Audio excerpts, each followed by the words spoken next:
Bienvenidos a El Relator Oscuro. A menudo pensamos en la familia como nuestro refugio más seguro, el único lugar donde nuestro valor no se mide en cifras. Pero para Nahum Bravo, en la Managua de 2015, su familia no era un refugio, sino un obstáculo financiero. Su padre no era un mentor, sino un banco privado que necesitaba ser liquidado para obtener liquidez inmediata. Lo que ocurrió en el barrio Los Ángeles durante la Semana Santa no fue un simple crimen pasional, fue una operación comercial macabra, una transacción donde el costo de oportunidad se pagó con la vida de 3 personas. Imagina la frialdad necesaria para convertir el taller donde tu padre trabajó toda su vida para construir un patrimonio en una fosa clandestina. Imagina celebrar una fiesta con música y alcohol sobre los cadáveres de tu propia sangre, ocultos bajo una piscina, mientras calculas cuánto dinero en efectivo podrás extraer de las cuentas y cajas fuertes que ahora te pertenecen. Este caso, conocido como el parricidio de Managua, sacudió los cimientos de Nicaragua no solo por la violencia, sino por la motivación puramente. Para comprender la magnitud de la atrocidad cometida en el barrio Los Ángeles, debemos primero diseccionar el escenario y a los actores de este drama financiero y sangriento. No estamos ante un hogar convencional, sino ante una estructura híbrida que funcionaba simultáneamente como domicilio y como centro de operaciones comerciales. La residencia de la familia Bravo era, en esencia, una caja fuerte habitada. Ubicada en una zona trabajadora de Managua, la propiedad albergaba no solo la vida cotidiana de una familia, sino también el taller mecánico que había sido la fuente principal de ingresos del patriarca Santos Bravo. Santos Bravo no era un hombre común, era la representación viva de una generación de empresarios nicaragüenses forjados en el trabajo duro y la desconfianza sistémica. Su perfil psicológico y económico es fundamental para entender por qué se convirtió en un objetivo tan lucrativo. Santos era un acumulador metódico, un hombre que entendía el valor del capital y que, a través de décadas de esfuerzo, había logrado amasar una fortuna considerable. Sin embargo, su gestión del patrimonio tenía un talón de Aquiles: la liquidez excesiva. Las investigaciones forenses y financieras posteriores al crimen revelaron un dato que hace girar la cabeza. Santos Bravo operaba su propio banco en casa, aunque mantenía depósitos bancarios formales que rondaban los $200,000. Su verdadera reserva de valor estaba oculta entre las paredes de su propiedad. Se estima que guardaba más de $600,000 en efectivo, oro y joyas dentro de la casa. Esta práctica, motivada quizás por el deseo de tener disponibilidad inmediata de fondos o por una vieja desconfianza en las instituciones financieras, transformó su hogar en un objetivo de altísimo valor. Él dormía, literalmente, sobre una mina de oro, y el riesgo de mantener tal cantidad de activos físicos sin la seguridad adecuada fue el primer eslabón en la cadena de eventos catastróficos. En la esquina opuesta de este cuadrilátero familiar y económico se encontraba su hijo, Nahum Isaí Bravo Torres. Si Santos representaba la producción y el ahorro, Nahum era la encarnación del gasto y la deuda moral. Los perfiles psiquiátricos elaborados durante el proceso judicial dibujan a Nahum como un individuo con marcados rasgos de trastorno de personalidad antisocial y un narcisismo patológico. Desde su juventud, Nahum mostró una alergia severa al esfuerzo laboral honesto. Testimonios de familiares, incluido su tío Dionisio Bravo, lo describen como alguien fascinado por la estética del dinero fácil, obsesionado con aparentar un estatus económico que no le correspondía por mérito propio. Nahum vivía deslumbrado por la cultura de la ostentación, queriendo andar el platal, tener mucho dinero, sin haber trabajado un solo día para generarlo. Su historial académico ya presagiaba su modus operandi criminal. No terminó la secundaria y desde la primaria utilizaba recursos económicos para sobornar a sus compañeros y que éstos hicieran sus tareas. Esta conducta es reveladora. Nahum siempre buscó tercerizar el esfuerzo. De niño tercerizaba la tarea escolar. De adulto, tercerizaría el asesinato. Su relación con el dinero era parasitaria. Veía el patrimonio de su padre no como el fruto del sudor ajeno, sino como una herencia legítima que estaba siendo injustamente retenida. Para la mente distorsionada de Nahum, la longevidad de su padre era un inconveniente financiero, un bloqueo en su flujo de caja personal. La dinámica entre padre e hijo era una bomba de tiempo. Santos, rígido y controlador con sus finanzas, chocaba frontalmente con un hijo que demandaba capital para sostener un estilo de vida de fantasía. Pero en esta ecuación había otras variables humanas que Nahum consideraba pasivos a eliminar. Rosibel Murillo, la madrastra, aunque había fungido como una figura materna durante la infancia de Nahum, se convirtió en un obstáculo logístico y emocional. Pero la amenaza financiera real, la que ponía en riesgo la rentabilidad del plan de Nahum, era su media hermana, Lucía Leticia Bravo Murillo. Con tan solo 22 años, Lucía representaba el futuro funcional de la familia, y lo más importante para la codicia de Nahum, era una heredera legítima. En la contabilidad macabra del asesino, Lucía era una competidora. Si Santos moría, la herencia tendría que dividirse. El patrimonio, esos cientos de miles de dólares en activos y propiedades, se fragmentaría. Para maximizar su ganancia y asegurar el control total de la fortuna, Nahum concluyó que no bastaba con eliminar al banco, su padre. Debía eliminar también a los otros beneficiarios. El crimen, por tanto, se gestó en un contexto sociológico de profunda ruptura moral. Ocurrió durante la Semana Santa de 2015, un periodo de sacralidad y recogimiento en la cultura nicaragüense. Mientras el país se preparaba para la reflexión espiritual, Nahum Bravo estaba finalizando los detalles de una adquisición hostil de los bienes familiares. La ubicación del inmueble, con su topografía específica que incluía una fosa de mecánica para el mantenimiento de vehículos, fue integrada en el plan. Nahum no solo vio una oportunidad de negocio en la muerte de su familia, vio en la infraestructura del taller la herramienta perfecta para ocultar su delito y evitar la devaluación de su libertad. La tensión en esa casa del barrio Los Ángeles era palpable. Por un lado, un padre sentado sobre una montaña de dinero, creyendo que su autoridad y su control eran suficientes para protegerlo. Por el otro, un hijo calculador mirando el reloj, esperando el momento de ejecutar una transferencia de activos que se escribiría con sangre.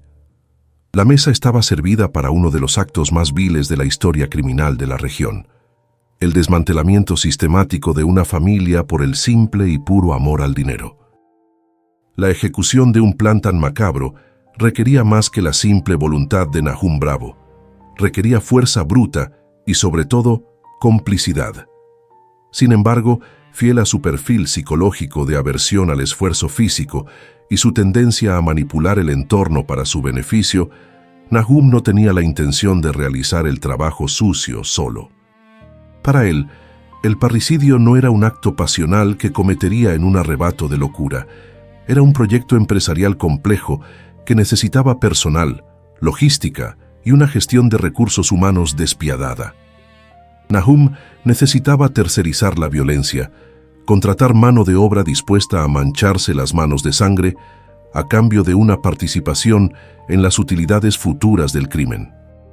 La búsqueda de este socio comercial lo llevó a explorar los márgenes de su círculo social, buscando a alguien cuya necesidad económica o predisposición a la violencia lo hiciera susceptible a una oferta financiera.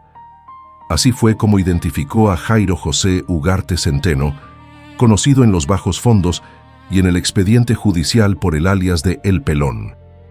La relación que se estableció entre Nahum y Jairo es el ejemplo perfecto de una sociedad criminal asimétrica. Nahum aportaba el capital intelectual, la inteligencia sobre el objetivo y la promesa de pago, mientras que Jairo aportaba la capacidad letal y la fuerza física necesaria para someter a 3 adultos. La negociación entre ambos no fue diferente a la contratación de un sicario, pero con matices personales inquietantes.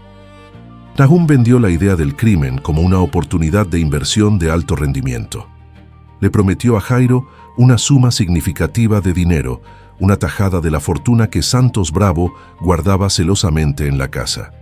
Para Jairo, un hombre con escrúpulos flexibles y necesidad de liquidez, la oferta de Nahum representaba un golpe de suerte, un salario rápido por una tarde de trabajo brutal. La acusación fiscal durante el juicio destapó detalles escalofriantes sobre esta planificación.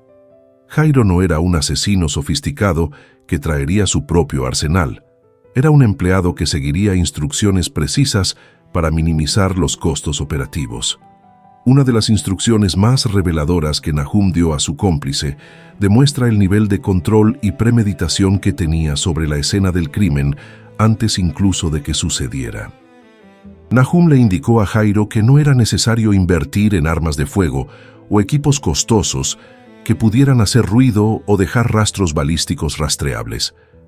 La instrucción fue clara y económica.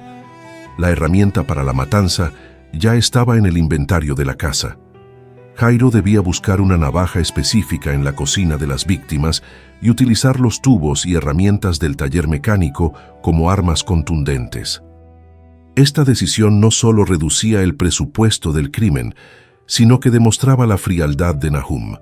Planeaba asesinar a su familia utilizando los mismos objetos que ellos usaban para cocinar y trabajar diariamente. Pero la conspiración no terminaba con el acto de matar. Nahum, anticipando los riesgos postoperativos, entendió que necesitaría una red de soporte para la fase de encubrimiento y gestión de la crisis. El asesinato le daría acceso a los activos, pero la impunidad requería limpieza y vigilancia. Para esta tarea, la nómina criminal se expandió para incluir a Eric Leonel Blandón Larga Espada y a Orquídea Orozco Sandoval. Estos individuos no fueron reclutados necesariamente para empuñar el cuchillo, sino para gestionar los pasivos del crimen, limpiar la sangre, vigilar el perímetro y mantener la fachada de normalidad ante el mundo exterior. La integración de Eric y Orquídea al plan revela la paranoia creciente de Nahum. En sus declaraciones a la policía, confesaría más tarde que Eric era su único confidente real, la única persona en quien confiaba para vigilar la propiedad después de la masacre. Esto indica un aislamiento sociopático. Nahum solo confiaba en aquellos que estaban implicados financieramente en su delito. La lealtad no se basaba en el afecto, sino en el mutuo interés por el botín y el miedo compartido a la cárcel. Orquídea, por su parte, jugaría un papel crucial en la logística doméstica del horror, ayudando a normalizar un ambiente que pronto estaría saturado por el olor de la muerte. El cronograma del proyecto fue elegido con astucia estratégica. Nahum seleccionó la Semana Santa, específicamente el miércoles santo 26 de marzo de 2015. ¿Por qué esta fecha? En términos de mercado, la Semana Santa en Managua ofrece condiciones ideales para la actividad clandestina. La ciudad se vacía, el ruido de las festividades y la música alta son comunes y aceptados, y la ausencia de vecinos o familiares se justifica fácilmente por viajes vacacionales. Nahum especuló que el ambiente festivo serviría como un camuflaje natural para los gritos o ruidos extraños que pudieran surgir durante la ejecución. La preparación del sitio de disposición final de los cuerpos fue otro elemento de cálculo financiero y logístico. La casa contaba con una fosa de mecánica, un agujero en el suelo diseñado para que Santos Bravo reparara vehículos y generara ingresos. Nahum resignificó este activo fijo de la empresa familiar. En su mente, la fosa ya no era una herramienta de trabajo, sino una tumba preexistente que le ahorraría el esfuerzo de cavar y el riesgo de transportar cadáveres fuera de la propiedad. La logística estaba completa. Tenían el personal, Jairo, el soporte, Eric y Orquídea, las herramientas, la navaja y los tubos, el financiamiento, la promesa del dinero de Santos y el lugar de ocultamiento, la fosa. Días antes del crimen, Nahum y sus cómplices realizaron lo que en términos militares o corporativos se llamaría una diligencia debida o reconocimiento. Estudiaron los movimientos de las víctimas, cronometraron las rutinas. Sabían que Santos Bravo era un hombre de hábitos rígidos, casi predecibles como un reloj suizo. Esa previsibilidad, que para Santos era una virtud de disciplina empresarial, para Nahum fue la vulnerabilidad clave en su análisis de riesgos. El plan se basaba enteramente en aprovechar las ventanas de tiempo que la rutina de Santos dejaba abiertas. La conspiración del caso Nahum Bravo no fue un caos improvisado. Fue una operación estructurada, donde cada participante tenía un rol asignado y una expectativa de retribución económica. La codicia de Nahum actuó como el capital semilla que financió la voluntad de Jairo, Eric y Orquídea. Estaban a punto de ejecutar una toma hostil de la propiedad y la vida de la familia Bravo, y todos los involucrados esperaban cobrar sus dividendos al final de la jornada. Lo que ninguno calculó fue el precio real que pagarían por esta transacción maldita. Con el equipo reunido y el plan trazado, solo faltaba que el reloj marcara la hora cero para iniciar la liquidación. La cronología del horror comenzó a correr con la precisión de un contrato a plazo fijo. Era el miércoles santo, 26 de marzo de 2015. El sol de la tarde caía sobre Managua, elevando la temperatura y vaciando las calles, creando el escenario de aislamiento perfecto que Nahum Bravo había proyectado en su análisis de riesgos. El plan dependía enteramente de una ventana de oportunidad crítica, la rutina inquebrantable de Santos Bravo. El patriarca tenía la costumbre religiosa de salir de su casa-taller alrededor de las 4:00 p.m. para comprar cuajadas, un tipo de queso local, en un barrio vecino. Esta ausencia, calculada en aproximadamente 40 minutos, fue el margen operativo que Nahum identificó para tomar el control hostil de la propiedad. En cuanto el vehículo de Santos se alejó, la cuenta regresiva comenzó. Nahum Bravo y su socio ejecutor, Jairo Ugarte, el Pelón, ingresaron al inmueble. No hubo necesidad de forzar cerraduras. Nahum tenía el acceso, la llave maestra de ser el hijo de la casa. Sin embargo, el primer objetivo no era el padre, sino la competencia financiera. Lucía Leticia Bravo. La joven de 22 años se encontraba sola en la vivienda, ajena a que su hermano había firmado ya su sentencia de muerte para evitar la dilución de la herencia. El encuentro con Lucía no fue una negociación, fue una eliminación inmediata. La violencia desatada contra ella fue desproporcionada, diseñada para silenciar cualquier grito que pudiera alertar a los vecinos y devaluar el plan. Nahum, utilizando su fuerza física, inmovilizó a su hermana, tapándole la boca para sofocar el sonido del terror. En ese momento, dio la orden de ejecución a Jairo. Siguiendo las instrucciones de bajo costo operativo, Jairo utilizó una navaja de mango amarillo y plástico que habían tomado de la cocina. No hubo piedad. La autopsia revelaría posteriormente más de 40 heridas punzocortantes. Los golpes fueron frenéticos, lacerando órganos vitales como el hígado y los pulmones, provocando una hemorragia masiva que liquidó la vida de Lucía en cuestión de minutos. Su cuerpo, ahora un pasivo inerte, fue arrastrado hacia la cocina para despejar el pasillo principal. El primer obstáculo para el control del capital había sido removido.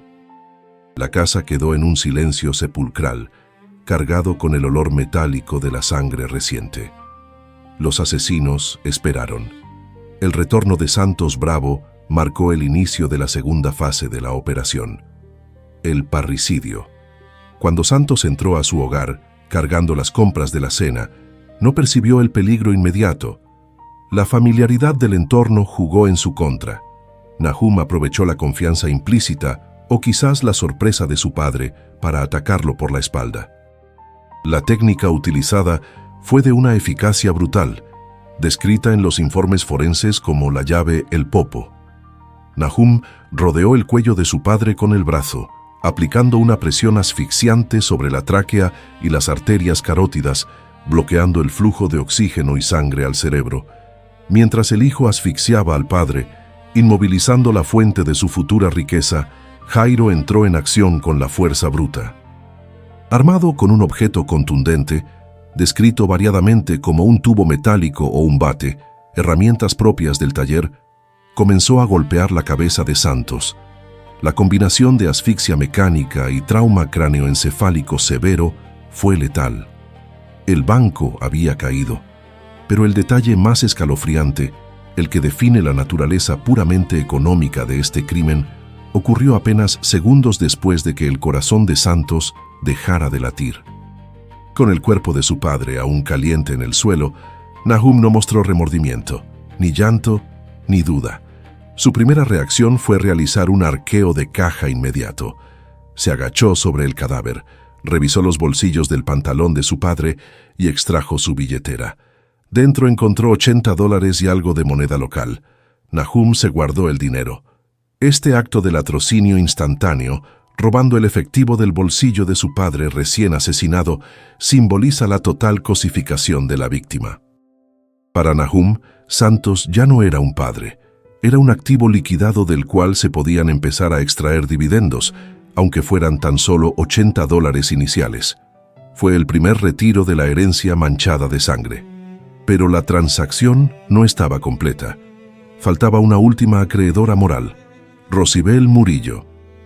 La madrastra llegó a la residencia cerca de las 5:00 p.m., encontrando la casa en una calma engañosa. Al cruzar el umbral, el destino que la aguardaba era idéntico al de su esposo. La emboscada funcionó nuevamente con eficiencia industrial. Nahum y Jairo la atacaron con la misma ferocidad, utilizando los objetos contundentes para destrozar su resistencia física. En medio de la agresión, ocurrió un intercambio verbal que añade una capa de perversidad psicológica al evento.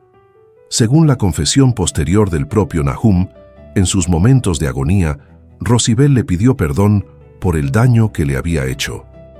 Esta inversión de roles es monstruosa, la víctima siendo asesinada a golpes, pidiendo perdón a su verdugo. Nahum, impulsado por su narcisismo y su resentimiento acumulado, interpretó esto no como una súplica de piedad, sino como una validación de su derecho a matarla. Con Rosibel muerta, el núcleo familiar había sido exterminado en su totalidad. En menos de 2 horas, Nahum Bravo había pasado de ser el hijo mantenido a ser el único propietario aparente de todo el patrimonio. Los 3 cuerpos yacían en la propiedad. La fase de adquisición hostil había concluido con un éxito táctico absoluto. 0 sobrevivientes, 0 testigos inmediatos. Ahora, el desafío cambiaba de la violencia física a la gestión logística. Tenían 3 cadáveres que ocultar y una fortuna que localizar. La casa, antes llena de vida y actividad comercial, se había convertido en un depósito de muerte. Nahum, con la adrenalina del crimen aún en sus venas y el dinero de su padre en el bolsillo, dio la orden de iniciar el protocolo de ocultamiento. La fosa del taller esperaba a sus nuevos inquilinos. Con el silencio de la muerte instalado en la propiedad, la operación criminal entró en su fase logística más compleja, la gestión de los activos tóxicos. Nahum Bravo y sus cómplices tenían 3 cadáveres que, en términos de su macabro balance general, representaban pasivos que debían desaparecer para que las ganancias pudieran materializarse. La improvisación no tenía cabida, la solución ya estaba integrada en la infraestructura del inmueble. La fosa de mecánica utilizada durante años por Santos Bravo para generar la riqueza honesta de la familia sería ahora el instrumento para ocultar su destrucción. El proceso de inhumación clandestina fue ejecutado con una frialdad industrial. Los cuerpos de Santos, Rosibel y Lucía fueron arrastrados y arrojados al fondo de la fosa, uno sobre otro, sin ninguna ceremonia ni respeto, tratados como mero desperdicio biológico resultante de una liquidación hostil.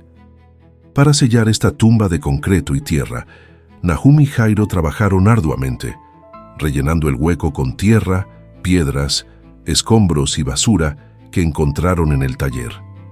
Nivelaron el suelo, intentando borrar la evidencia topográfica de la masacre. Sin embargo, Nahum sabía que la tierra removida es sospechosa. Visualmente, el suelo gritaba que algo había sido enterrado allí recientemente. Fue entonces cuando se implementó la estrategia de camuflaje, una maniobra de distracción visual tan audaz como perversa. Días antes, Nahum había adquirido una piscina estructural de plástico. No era para el ocio legítimo, sino una inversión en cobertura. Armaron la piscina exactamente sobre el área donde habían rellenado la fosa. La lógica era impecable. En el calor de Managua durante la Semana Santa, una piscina en el patio trasero es un elemento común, casi invisible socialmente. Llenaron la piscina con agua, creando una barrera física y visual sobre los cadáveres. Bajo miles de litros de agua, creían que su secreto estaba asegurado, blindado contra cualquier auditoría visual casual. Lo que sucedió después define la psicopatía de Nahum Bravo y eleva este caso a la categoría de horror absoluto. Con los cuerpos de su padre, madrastra y hermana descomponiéndose literalmente bajo sus pies, Nahum inauguró la fase de disfrute de utilidades. Organizó una celebración en el lugar. Él, junto con sus cómplices y la recién llegada Orquídea Orozco, se dedicaron a beber, comer y escuchar música a todo volumen alrededor de la piscina. Financiaron la fiesta con el dinero robado a las víctimas, gastando los primeros dividendos de su crimen en alcohol y diversión, mientras los verdaderos dueños del capital yacían metros abajo en la oscuridad. Vecinos reportarían más tarde haber escuchado la música y las risas, ajenos a que estaban presenciando una danza macabra sobre una fosa común. Pero el plan de negocios criminal de Nahum tenía un fallo de cálculo fundamental. Subestimó la biología. La naturaleza tiene sus propios procesos de auditoría que no pueden ser sobornados. El clima tropical de Managua aceleró el proceso de descomposición. La inversión en tierra y agua no fue suficiente para contener la realidad física de la muerte. A los pocos días, apenas pasado el fin de Semana Santo, la fosa comenzó a filtrar la verdad. Un hedor insoportable, dulzón y putrefacto comenzó a emanar del suelo, atravesando la barrera de la piscina y saturando el aire del vecindario. La coartada de Nahum, quien había dicho a los vecinos que su familia se había ido de vacaciones a un departamento a 110 kilómetros de la capital para disfrutar del feriado, comenzó a desmoronarse ante la evidencia olfativa. La peste no mentía. Los vecinos, alarmados por el olor y la ausencia prolongada y sospechosa de Santos Bravo, alertaron a la Policía Nacional. La burbuja de impunidad de Nahum estaba a punto de estallar. Cuando los oficiales llegaron a la propiedad en el barrio Los Ángeles, el escenario que encontraron era una mezcla de normalidad doméstica y horror latente. Nahum intentó mantener la fachada, pero el olor en el área del taller era innegable. La policía centró su atención en la piscina. Al ordenar su desmantelamiento y mover la estructura, la tierra removida y húmeda debajo confirmó las sospechas. Se ordenó la excavación inmediata. El trabajo de los peritos forenses y los bomberos fue arduo. A medida que retiraban las capas de tierra y escombros, la realidad del crimen emergió. Primero encontraron a una de las víctimas y luego, en una sucesión grotesca, a las otras dos. Los cuerpos presentaban un estado avanzado de descomposición, pero la violencia de las muertes era legible en los huesos rotos y las heridas visibles. La fosa de mecánica había devuelto los activos ocultos. El descubrimiento de los cuerpos marcó el colapso total de la empresa criminal de Nahum. La evidencia física era abrumadora. La red de mentiras financieras y coartadas se disolvió instantáneamente. Orquídea y Eric, quienes habían participado en la limpieza y vigilancia, fueron vinculados a la escena. La policía, actuando con rapidez ante la magnitud del hallazgo, procedió a la captura de los implicados. Nahum Bravo, el arquitecto de la masacre, fue detenido. Su intento de heredar la fortuna a través de la sangre había fracasado estrepitosamente. En lugar de una vida de lujos financiada por la herencia, se enfrentaba ahora a la bancarrota moral y legal más absoluta. La fiesta había terminado. Era hora de pagar la factura. El colapso de la coartada llevó a Nahum Bravo directamente a una sala de interrogatorios. Frente a la evidencia física irrefutable y la presión de los investigadores, el empresario del crimen decidió hacer su última movida estratégica. No hubo lágrimas, ni crisis nerviosa. Con la frialdad de quien cierra un negocio fallido, Nahum declaró: «Voy a confesar todo».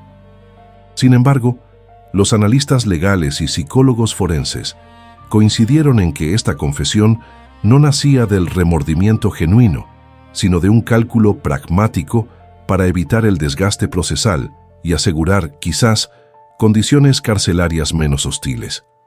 Durante el proceso judicial, la narración de los hechos por parte de Nahum heló la sangre de los presentes. Describió el asesinato de su hermana y su padre con la misma monotonía con la que se lee una lista de precios, sin mostrar emoción alguna al recordar cómo su propia sangre le suplicaba por su vida. Esta falta de empatía consolidó el perfil de psicopatía diagnosticado. Para él, las víctimas nunca fueron personas, solo obstáculos en su balance financiero. El tribunal procedió a realizar la contabilidad penal. La fiscalía acusó a Nahum Bravo y Jairo Ugarte por 3 delitos de asesinato, calificados como parricidio en el caso de Nahum y robo agravado. Si sumamos las penas teóricas por cada crimen individualmente, la sentencia matemática debería haber superado los 70 años de prisión para cada uno. La sociedad nicaragüense, indignada por la brutalidad del parricida de Managua, exigía una condena que reflejara el valor de las 3 vidas robadas. Se esperaba una sentencia perpetua o al menos una acumulación de penas que garantizara que estos individuos murieran tras las rejas. Sin embargo, el sistema judicial de Nicaragua opera bajo un techo legal estricto. El artículo 37 de la Constitución Política establece claramente que no existe pena de muerte. Y más controvertidamente para casos como este, fija el límite máximo de cumplimiento de pena privativa de libertad en 30 años. No importa cuántas vidas se tomen, ni cuán atroz sea el método, la factura máxima que el Estado puede cobrar en tiempo es de 3 décadas. El juez, atado de manos por la Constitución, dictó la sentencia inevitable. Nahum Isaí Bravo Torres y Jairo José Ugarte Centeno fueron condenados a la pena máxima permitida, 30 años de prisión efectiva. Aunque el fallo fue legalmente correcto, generó una sensación de déficit de justicia en la población. La percepción pública era clara y dolorosa. En la práctica penal, la vida de Santos, Rosibel y Lucía se había devaluado a un costo de apenas 10 años de cárcel por cada víctima. Fue un descuento macabro, otorgado por la ley a 2 monstruos. Por su parte, los cómplices menores recibieron penas ajustadas a su participación en el encubrimiento.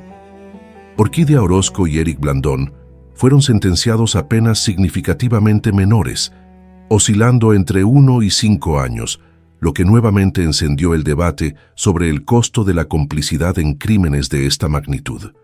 La justicia había cerrado el libro contable del caso, pero el saldo moral permaneció en rojo para toda una nación.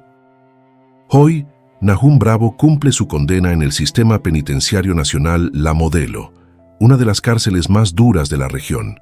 Se espera que recupere su libertad a mediados de la década de 2040, cuando sea un hombre viejo, sin familia, sin herencia y sin futuro. La ironía final de esta historia es devastadora. Nahum orquestó una masacre para obtener una fortuna de más de $500,000, pero su reinado financiero duró apenas 3 días. No llegó a gastar ni el 1% del capital por el que vendió su alma.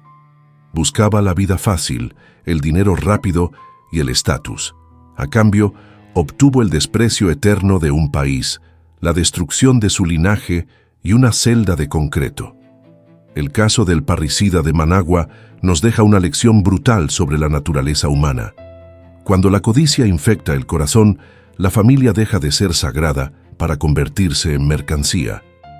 Santos Bravo pasó la vida acumulando riqueza para asegurar el futuro de su hijo, sin saber que cada billete guardado era un clavo más en su propio ataúd. Al final, el dinero no salvó a nadie, solo financió la tragedia. Si este expediente te ha impactado, deja tu me gusta y comenta abajo.